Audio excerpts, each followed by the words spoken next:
ذلك الكتاب لا ريب فيه هدى للمتقين.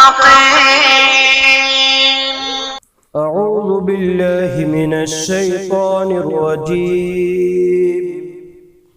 بسم الله الرحمن الرحيم. يا أيها الذين آمنوا استعينوا بالصبر والصلاة إن الله مع الصابرين. جب بیت المقدس سے بیت اللہ کی طرف قبلے کی تبدیلی ہوئی تو اس وقت اعتراضات کی بھرمار ہوئی. یہود الگ اعتراض کر رہے تھے اور مشرکین الگ اعتراضات کر رہے تھے.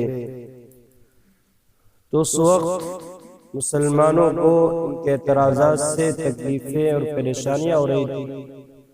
تو اللہ نے اس آیت کے ذریعے سے مسلمانوں کو تسلی دی ہے کہ کوئی بھی اس طرح کی پریشانی مصیبت آئے تو صبر سے کام لو.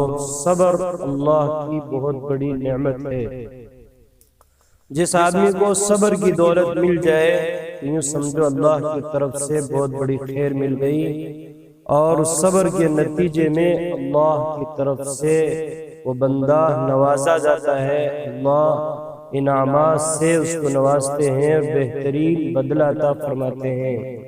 تو صبر اور نماز کی تاکید کی گئی کہ صبر سے کام لیتے رہو، ان کے اعتراضات کی پرواہ نہ کرو اور بیت اللہ کی طرف رخ کر کے نماز پڑھتے رہو. اللہ تمہارے ساتھ ہے، یہ لوگ دوبارہ کچھ نہیں کر سکتے.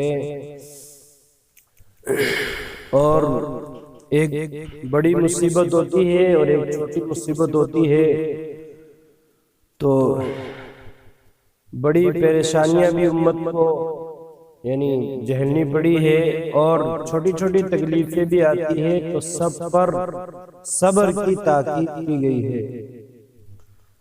اور پھر صبر کا دنیاوی ثمرہ بھی بتایا کہ دنیا کے اندر حضرت ہاجرہ نے صبر کیا تو اللہ نے اس کا بہترین بدلہ صفا اور مروہ، یہ اللہ نے یعنی اللہ کی نشانیوں میں سے اور اس کو حج کے مناسک میں اور حج کے ارکان میں داخل کیا حضرت ہاجرہ کے صبر پر، اور قیامت تک کے لیے اس کو رکن قرار دے دیا ہے.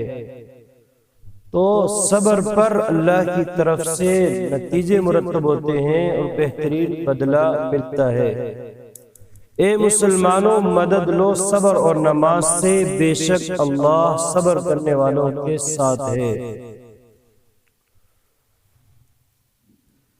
کچھ لوگوں نے بڑا صبر کیا اور صبر اتنا کیا کہ اپنی جانوں کو اللہ کے راہ میں گوا دیا. ان کو اللہ کی طرف سے شہید کا لقب ملا کہ یہ شہداء ہیں اور شہید ہیں جنہوں نے اپنی جانوں کی پرواہ نہ کی اور اللہ کے دین کی خاطر اپنی جوانوں کو ہی گوا دیا. تو انہوں نے تو بڑا صبر کیا ہے اور بڑی ہمت کی بات انہوں نے کی ہے، اپنی جانیں ہی گوا دی ہے. تو یہ شہید ہوگی کل قیامت کے دن اللہ کی عدالت میں، اور یہ گواہی دیں گے. شہید کے مطلب گواہ کے ہیں، تو یہ گواہی دیں گے اللہ کے دربار میں کہ انبیاء علیہ السلام نے اپنی امتوں کو دعوت دی تھی، لیکن کچھ نے مانا اور کچھ نے جو انکار کیا ہے. اور دوسرا فضل اللہ کا یہ ہے کہ یہ زندہ جاوید ہے، ان کو موت نہیں آ سکتی، اور یہ زندگی یہ برزخی حیات اور برزخی زندگی ہے کہ ویسے تو ہر ایک مرنے والے کو یہ برزخی حیات تھوڑی بہت ملتی ہے، لیکن جو اللہ کے راستے میں شہید ہو گئے ان کو جو ہے زیادہ اس کا حصہ ملتا ہے، اور ان کی روحیں سبز رنگ کے پرندوں کے پپٹوں کے اندر رہتی ہے اور جنت کے اندر وہ روحیں سیر کرتی رہتی ہے، پھرتی رہتی ہے، گھومتی رہتی ہے، اور اللہ تعالیٰ جو ہے جنت کی نعمتوں سے لطف اندوز کرتے رہتے ہیں۔ تو منافقین جو لوگ تھے انہوں نے جو یہ شور مچایا تھا، جو لوگ احد کے اندر شہید ہو گئے تھے، 14 صحابہ شہید ہوئے تھے، اس میں 6 مہاجرین تھے اور 8 انصار تھے۔ تو اس وقت جو ہے ان لوگوں نے شور مچایا تھا کہ دیکھو اپنی زندگی پر رحم نہیں کھایا، اپنی زندگی کو کس طریقے سے انہوں نے جو ہے ضائع کر دیا اور گنوا دیا، دنیا کی زندگی سے یہ لطف اندوز اٹھاتے، دنیا کی زندگی کے مزے سے محروم ہو گئے۔ تو اس وقت اللہ نے اس اعتراض کا اس آیت کے ذریعے سے جواب دیا کہ تم ان کو مردے نہ کہو، یہ زندے ہیں اور ان پر اللہ کا بڑا فضل ہے۔ وَلَا تَقُولُوا لِمَن يُقْتَلُ فِي سَبِيلِ اللَّهِ أَمْوَاتٌ بَلْ أَحْيَاءٌ وَلَكِن لَّا تَشْعُرُونَ، اور نہ کہو ان کو جو مارے گئے خدا کی راہ میں کہ مردے ہیں، بلکہ وہ زندے ہیں، لیکن تم کو خبر نہیں ان کی زندگی کہ کس طرح وہ زندے ہیں۔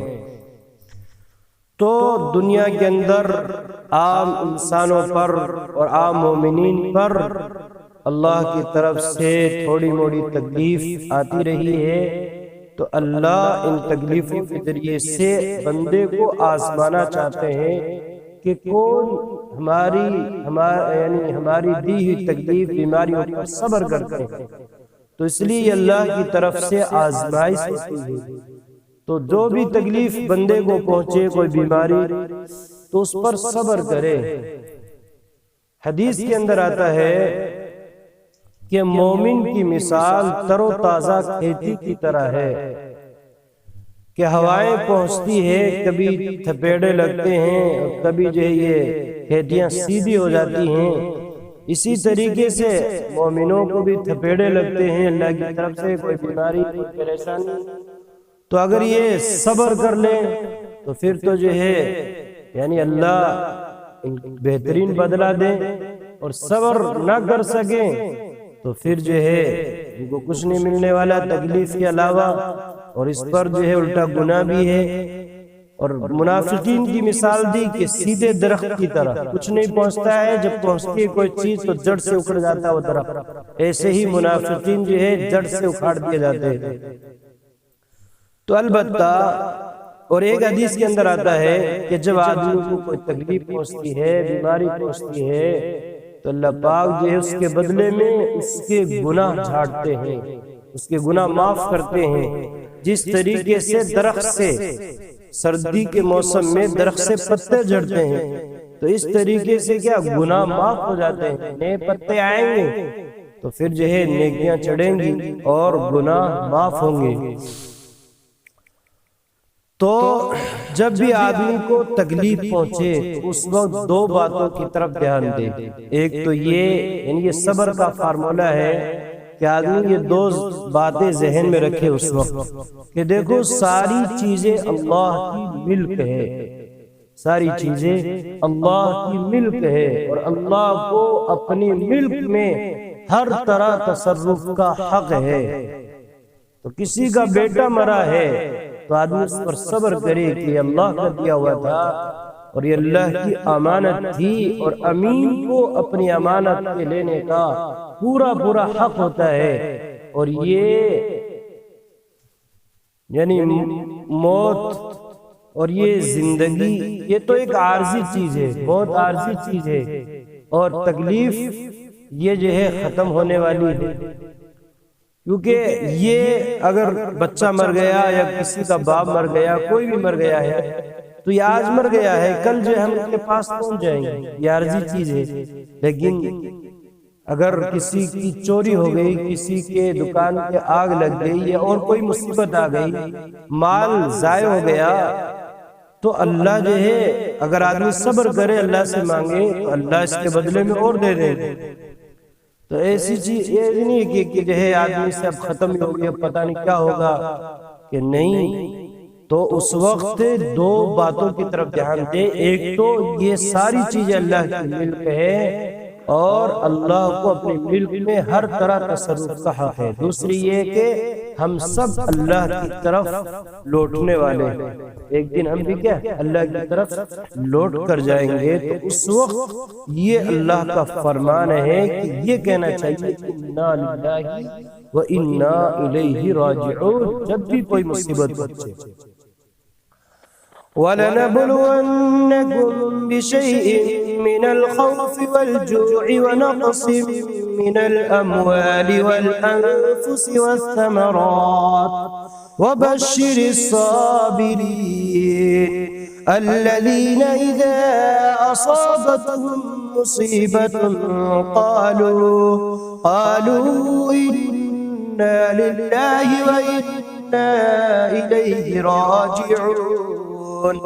أولئك عليهم صلوات من ربهم ورحمة وأولئك هم المهتدون. اور البتہ ہم آزمائیں گے تم کو تھوڑے ڈر سے اور بھوک سے اور نقصان سے، مالوں کے نقصان سے اور جانوں کے اور میووں کے نقصان سے، اور خوشخبری دے ان صبر کرنے والوں کو کہ جب پہنچے ان کو کچھ مصیبت تو کہیں ہم تو اللہ ہی کا مال ہیں، اللہ ہی کی ملکیت ہیں اور ہم اسی کی طرف لوٹ کر جانے والے ہیں. تو ان کا انعام کیا ہے؟ ایسے ہی لوگوں پر عنایتیں ہیں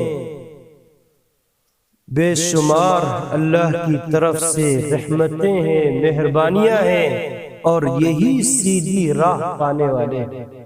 تو جو مصیبت پر صبر کریں گے اللہ کی طرف سے ان کو انعام بے پایا اللہ کی رحمت کو دیکھیں گے، بے پایا اللہ کی مہربانیاں ان پر ہوں گی. تو صفا اور مروہ تو یہ دو پہاڑیاں ہیں. تو حضرت حاجرہ نے جب صبر کیا اور بار بار جو پانی کی تلاش میں دوڑ رہی تھی، صفا مروہ کی دوڑ لگا رہی تھی کہ کہیں کھانے کی یا پانی پینے کی کوئی چیز مل جائے، اور اس میدان کے اندر جہاں کچھ بھی نہیں، اپنے آپ کو وہاں اکیلی تنہا، کوئی نہیں وہاں، نہ کوئی انسان ہے، نہ انسان کا کوئی نام ہے، نہ کھانے کی چیز، نہ پینے کی چیز. اتنا بڑا صبر کیا ہوا. تو اس کے انعام میں اللہ تعالیٰ نے صفا مروہ کی عبادت حاجیوں کے لیے قرار دی کہ جب تک صفا اور مروہ نہ کیا جائے تو حاجی کا حج قابل قبول نہیں، عمرہ کرنے والے کا عمرہ قابل قبول نہیں. تو یہ جب حضرت ابراہیم علیہ السلام نے بیت اللہ کی تعمیر کرنے کے بعد میں حضرت ابراہیم علیہ السلام نے پہلا حج کیا، اس حج کے اندر ہی اس چیز کو داخل کر لیا تھا. اس کے بعد میں مشرکین نے ان دونوں پہاڑیوں پر دو مورتیاں رکھ دی تھی. مشرکین حج کرتے تھے اپنے حساب سے، تو صفا اور مروہ پر جو مورتیاں رکھی ہوئی تھی ان کو چھوتے تھے، ان کو ہاتھ لگاتے تھے. اس کے بعد میں جو مدینہ کے مشرکین تھے وہ ان کو معبود نہیں سمجھتے تھے، اس لیے وہ ان کو ہاتھ نہیں لگاتے تھے. جب اسلام آیا اور مکہ فتح ہو گیا اور پھر جب حج شروع ہوا تو ان مورتیوں کو یہاں سے ہٹایا گیا، اور اس کے بعد میں صفا اور مروہ کی دوڑ شروع ہوئی. تو جو انصار تھے اور جو مدینہ کے لوگ تھے تو ان لوگوں کے اندر ایک پرانی نفرت تھی مورتیوں کی وجہ سے کہ مورتیاں رکھی ہوئی تھی، اس لیے وہ اپنے زمانے جاہلیت کے اندر بھی کو معبود نہیں سمجھتے تھے۔ تو اب اسلام لانے کے بعد بھی ان کے اندر یہ تھوڑی سی تکلیف سی محسوس ہوتی تھی کہ کیوں ہم جو ادھر دوڑ لگائیں، کیوں جو ہے یہاں پر یہ تو مشرکین کا طریقہ رہا ہے۔ اس طرح کی بات جو ان کے دلوں میں تھی تو اللہ نے ان باتوں کو جو دل و دماغ کے اندر بیٹھی تھی نکالا کہ نہیں، صفا اور مروہ کی دوڑ اس لیے نہیں ہے کہ جو ان پر جو ہے مورتیاں رکھی گئی تھی، بلکہ یہ تو اللہ کی نشانیوں میں سے ہیں، اور یہ اس کے اندر کوئی حرج نہیں ہے، جو ہے صحیح کرو اور چکر لگاؤ، کوئی حرج نہیں، کوئی گناہ کی بات نہیں۔ تو اس وقت یہ آیت نازل ہوئی، ان الصفا والمروة من شعائر الله فمن حج البيت او اعتمر فلا جناح عليه ان يطوف بهما ومن تطوع خيرا فإن الله شاكر عليم۔ بے شک صفا اور مروہ نشانیوں میں سے ہے اللہ کی، سو جو کوئی حج کرے بیت اللہ کا یا عمرہ تو کچھ گناہ نہیں اس کو کہ طواف کرے ان دونوں میں، اور جو کوئی اپنی خوشی سے کرے کچھ نیکی تو اللہ قدرداں ہے، سب کچھ جاننے والا ہے۔ آگے جب یہود کے کتابوں کے اندر یعنی تورات اور انجیل کے اندر ساری باتیں تھی، قبلے کے بارے میں باتیں تھی کہ مسلمانوں کا قبلہ بیت اللہ ہے، تو ان لوگوں نے اس بات کو چھپایا، صحیح بات لوگوں کو نہیں بتائی، اس لیے ان پر اللہ کی طرف سے لعنت ہوئی۔ لیکن اب بھی موقع ہے، انہوں نے یہ کہہ دیا، باتیں چھپا لی، لیکن اگر یہ اب بھی اظہار کر دے اور سارے احکام جو ہے اس کتابوں کے اندر وہ لوگ صحیح سے بتا دیں اور توبہ کر لے تو اللہ تعالیٰ جن کی توبہ کو قبول کر لے گا، ان کے گناہوں کو معاف کر دے گا۔ ان الذين يكتمون ما انزلنا من البينات والهدى من بعد ما بيناه للناس في الكتاب أولئك يلعنهم الله ويلعنهم اللاعنون إلا الذين تابوا وأصلحوا وبينوا فأولئك أتوب عليهم وأنا التواب الرحيم۔ بے شک جو لوگ چھپاتے ہیں جو کچھ ہم نے اتارے صاف حکم اور ہدایت کی باتیں، بعد اس کے کہ ہم ان کو کھول چکے لوگوں کے واسطے کتاب میں، ان پر لعنت کرتا ہے اللہ، لعنت کرتے ہیں ان پر لعنت کرنے والے، مگر جنہوں نے توبہ کی اور درست کیا اپنے کام کو اور بیان کر دیا حق بات کو تو ان کو معاف کرتا ہوں، اور میں ہوں بڑا معاف کرنے والا نہایت مہربان۔ اس کے بعد بھی جو لوگ منکر ہوئے اور اسی حالت میں مر گئے تو ان پر اللہ کی طرف سے لعنت، فرشتوں کی، تمام لوگوں کی لعنت ہے، اور یہ اللہ کے گرفت میں اور عذاب میں یعنی اس لعنت کے اندر ہمیشہ ہمیشہ رہیں گے، اور عذاب کو بھی ہلکا نہیں کیا جائے گا۔ ان الذين كفروا وماتوا وهم كفار اولئك عليهم لعنة الله والملائكة والناس اجمعين خالدين فيها لا يخفف عنهم العذاب ولا هم ضرور۔ بے شک جو لوگ کافر ہوئے اور مر گئے کافر ہی، انہی پر لعنت ہے اللہ کی اور فرشتوں کی اور لوگوں کی، سب کی، ہمیشہ رہیں گے اسی لعنت میں، نہ ہلکا ہوگا ان پر سے عذاب، نہ ان کو مہلت ملے گی۔ آگے آئندہ آیت کے اندر جو ہے احکام شروع ہو، اور احکام میں سب سے پہلے کا پہلو ہے